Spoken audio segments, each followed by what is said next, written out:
BYU TV football analyst Blaine Fowler back with me here on set as we go from Utah to Boise State. It's a short week for the Cougars. Is that a good thing or a not so good thing? The good thing is they're playing a very good team. Right. So you lose a big game, you don't really have time to think about that. Your focus immediately goes to Boise State because you know that they're good. The bad thing is the timing. The Thursday night game.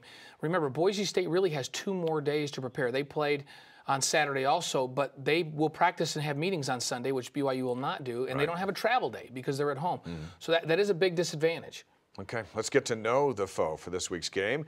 Boise State has an enrollment of close to 20,000. They play on that famous blue turf at Bronco Stadium. BYU is going to travel 330 miles over there to play on Thursday night. The Broncos have been wildly successful the last 15 years. They're 75-3 at home since 2000, 158-34 overall since 1997. Good news, Kellen Moore graduated last season as the NCAA's winningest quarterback ever with 50 victories. The Broncos returned 6 starters from 2011. That's the fewest of any team in the country this season. They are 1-1. They lost at Michigan State. Michigan State got hammered by Notre Dame the other night, both those at Michigan State, so not sure what that reveals, but they did look good at home Saturday, blowing out Miami of Ohio. All right, Blaine Fowler, who to watch for Boise State? Well, let's start with the run game. You know, Boise State's known for the passing game, but they have always had great balance. Senior running back DJ Harper, 162 yards, 3 touchdowns against Miami of Ohio last week, and he's their leader. He's come back from 2 knee injuries. He's a 6-year senior. And junior quarterback Joe Southwick, 304 yards last week, 77% he completed against Miami of Ohio, and he's trying to play his way out from under the shadow of Kellen Moore. And that's a tough thing to do.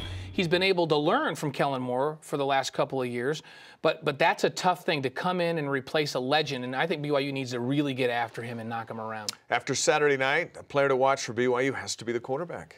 Yeah, Riley Nelson is going to have to be just as tough as he can possibly be. You know, his leadership, his competitive fire, they're so important for him to take to this team, especially on a short week after a devastating loss. So he's got to start fast, he's got to play with passion, and then, you know, Kyle Van Noy gets a lot of publicity, but Brandon Ogletree and Spencer Hadley have been terrific, just consistent all year long. 12 tackles against Utah for Ogletree and 10 and 2 tackles for loss for Hadley.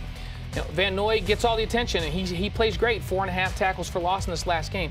But it's these 2 guys that every week have shown up, and that linebacking core is one of the best in the country, no question. All right, let's break it down. Boise State wins Thursday night if? They have to have balance on offense. They're not just a throwing football team. They need to have DJ Harper play well and run the football well. And if they win the turnover battle, that means a victory. If they're +2 in turnover margin, just like Utah was, Boise State is a better football team than Utah is. They have been over the years, and BYU is going to have to play really well. Okay, Cougars win if? They have to stop the run. Right. They need to force Joe Southwick to be the guy.